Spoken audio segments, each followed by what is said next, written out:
Howdy, everybody. Here we are, all ready to take you down to Pine Ridge for another visit with Lum and Abner, brought to you by the makers of Horlicks, the original malted milk. First, though, I'd like to give a brief message to mothers of growing children. Do those youngsters of yours keep running in and out of the house asking for something to eat? Of course they do. It's only natural. They get hungry with all their activity. Now, I suggest that you treat them to a couple of Horlicks malted milk tablets now and then. They like Horlicks tablets, and Horlicks tablets certainly are fine for them. They satisfy, but don't interfere with appetite. They build and nourish, too. Contain all the nourishment of Horlicks in powder form. Get a package from your druggist and try the Horlicks in-between meals plan for your youngsters. You'll find other uses for the tablets, too, when motoring and golfing and on shopping trips. Horlicks tablets come in 2 flavors, either natural or chocolate. You'll like them both. And now, let's see what's happening down in Pine Ridge. Since Dick Huddleston explained to Lum why Abner had been taking the money from the circus, Lum has been trying to see Abner and explain to him that he's no longer mad at him. Abner hasn't forgotten the threats that Lum made last week about what he was going to do to him when they met, and has therefore been keeping his distance. Well, yesterday, they devised a plan of locking Abner in the store in order that Lum might explain. But Abner dived through a plate glass window and made his escape. Lum has written Abner a letter assuring him that there's no hard feelings. And as we look in on Pine Ridge today, we find Lum and Grandpappy Spears down at the Jot Em Down store. Listen. There comes Abner out there in front, Lum. Yeah, well, I reckon he got my letter. Yeah, I read him last night and told him I weren't mad no more. Told him I wanted to see him. And then he's all bandaged up there. Yeah, I figured he must have got cut up some, diving through that plate glass window the way he done. Yeah, it's 1,000 wonders it never killed him. He just bit right through it. Oh, he was scared. Yeah, we've got some plate glass insurance on them windows, but I don't know whether that killed us an accident like that or not. Well, I don't believe that was an accident, Lum. I believe he just jumped through there on a purpose. Yeah, that's right. May as well forget about that, I reckon. Then it looks like we can carry more insurance not to never have the right kind to protect us with of anybody I ever seen. I never thought about nobody jumping through them windows. Oh, he must have been scared so bad he didn't know what he was doing. Yeah, I'm sorry I ever threatened to give him a licking in the first place. Just look at him there. Makes me feel downright ashamed of myself seeing him all bandaged up that way. Yeah, his woman, Elizabeth, told Charity last night that he weren't hurt at all. She called up to see how he's getting along. Well, she must have just misunderstood Charity. He's bound to be hurt or he wouldn't have all them bandages on. Well, howdy, Abner. Howdy, man, howdy. Come in, Abner, come in. And I sort of thought you'd be down here, Lum, and I just wanted to ask if you meant what all you said in that letter. Why, sure I'm in it. Come on in. Don't have to stand back there in the door. No, Lum ain't mad, Abner. Well, I'm sure proud to hear it. I'm tired of dodging you. And I reckon I can take these bandages off again. No, I wouldn't take them off, Abner. Oh, it don't hurt, Lum. I just put them on there a while ago. Just put them on a while ago? Yeah, see, I figured if I locked myself all up in bandages and come down here to see you, and I never knowed whether you'd be mad or not, and I knowed if I looked like I was crippled that you wouldn't jump on me, so I locked myself all up.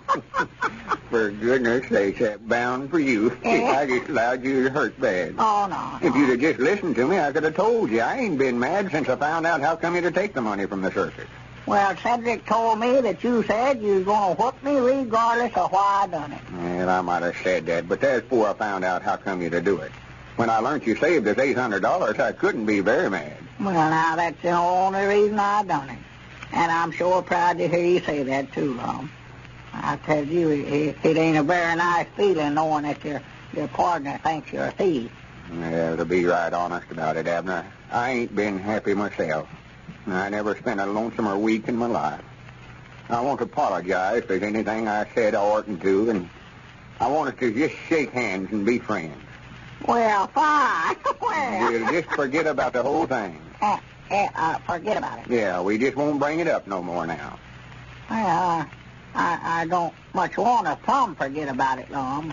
You know, I want to make up and all that, but half of that money belongs to me, and I don't want to forget about that. Oh, yeah, sure, the money. Well, yeah, we'll divide that.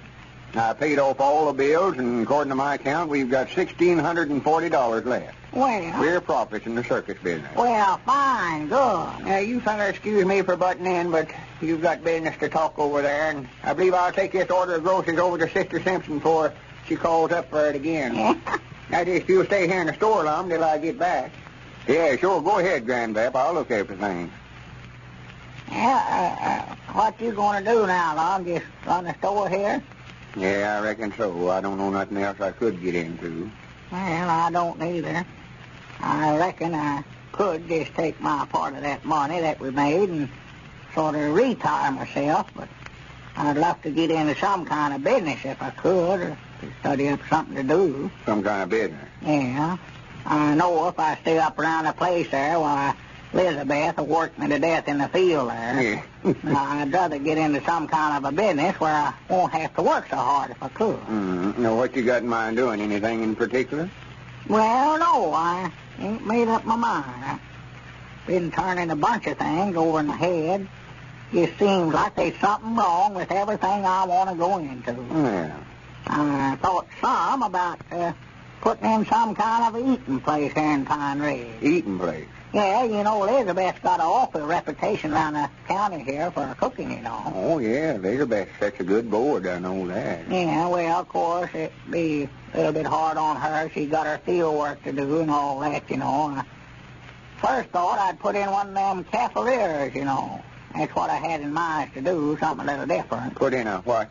One of them cafeterias. You know, like we seen over at Greenwood when we were at the circus. We ate there twice. Oh, cafeteria, yeah. Well, I don't know. I don't like them places to eat. Oh, it's awful handy now. Well, I know, but they charge me too much there on that. Charge you too much? Yeah. Well, I thought they had right reasonable price. Well, I didn't know, see, how they charged at first, and I went through there. I thought it sort of family style, and I loaded up that pan they give me, and Granny, there's $2.86 worth of stuff on it. Well, you never know they charged everything separate, huh? Why, no. I do know. And the next time I went through, after I found out what they done, why, I might not starve myself to death. Yeah, well, fellas got to watch that, Cora.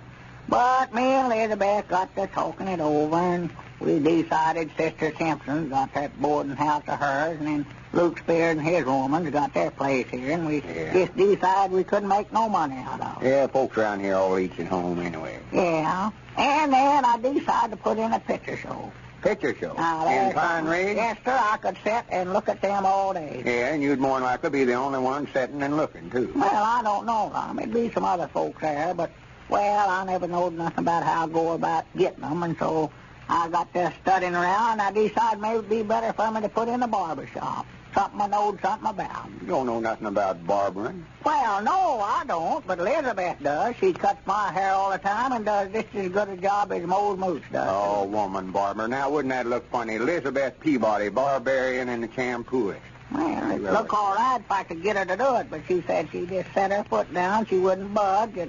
She never had time. She had to put in a crop, and she just never had time to do that. Folks ain't going to let her set no crock on their head and cut around the edge of it. No way.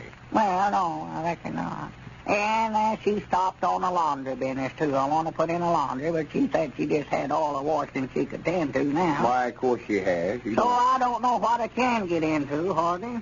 I sort of like to be a lawyer myself, sort of like to want to. Lawyer? Yeah, law business. You don't know nothing about the law business, Abner. Well, I don't have to. Don't have to? I know I can buy some of them books, all them lawyer fellas. When you ask them something, they always got to look it up in the book. They don't know nothing themselves. Yeah, but you wouldn't even know where to look it up at. Well, I might not. No, I'll give up the law idea. Of course, this would be a good place to put in a garage here. If we had any cars here in Pine Ridge, just got them too. They don't stay broke much of the time. No, I don't believe it'd be much of a change there. So, but I wished I had me a railroad train. That's what I'd love to have. A railroad? Yes, sir, right from here to the county seat. Well, it'd be a good idea, but, lo me, you ain't got enough money for that. Well, I've got over $800. Yeah, but a railroad outfit costs $2,000 or $3,000, Abner. It does? Why, of course it does. I reckon I might as well forget that. I can't raise that much money. I talked to Dick Hutterson about putting in a post office, but he said he already had that, and then the government wouldn't allow but one in the town, so I couldn't get that. Abner, how would you like to go back in the store business? Huh? Store business? Yeah, that's about the only thing you know anything about. Well, I thought some about that, too, Lum, but I just decided I never wanted to go in competition against you and Dick both. Well, what I had in mind there, though, I thought maybe you... How would you like to go in partners with me again? You mean, here in the Jot Em Down store? Why, sure. I never had no idea that you'd do that. Why, we could take that money we made out of the circus and put in some modern improvements here, have a up-to-the-minute store. Good. Why, sure, put in some of them wire baskets that runs on them wires all over the store. Yeah? You know, when somebody buys something, you put it in a basket and it goes off summers, and when it comes back, it's all wrapped Hey, up. doggy, that's sounding good. Why, with all that money, we can have one of the finest stores there are in this part of the county. Yeah, but... only thing, I ain't got enough money to buy no half interest in it. You don't need a cent, Abner. Instead of dividing that money up twixt us, we'll improve the store with it, and you'll own a half interest in it. I will. Why, we'll be 50-50 partners, same as we've always been, if you just come back with me. And from here out, we're sticking to the store business.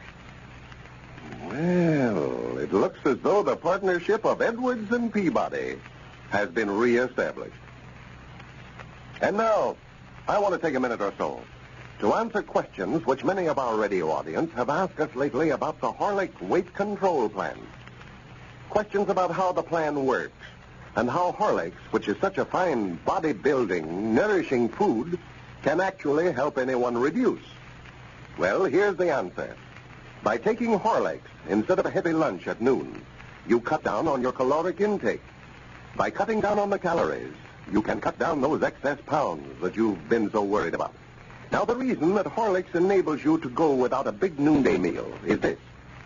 Horlicks is a well-balanced food that in itself gives you ample, sustaining nourishment without excess calories. Horlicks never lets you down.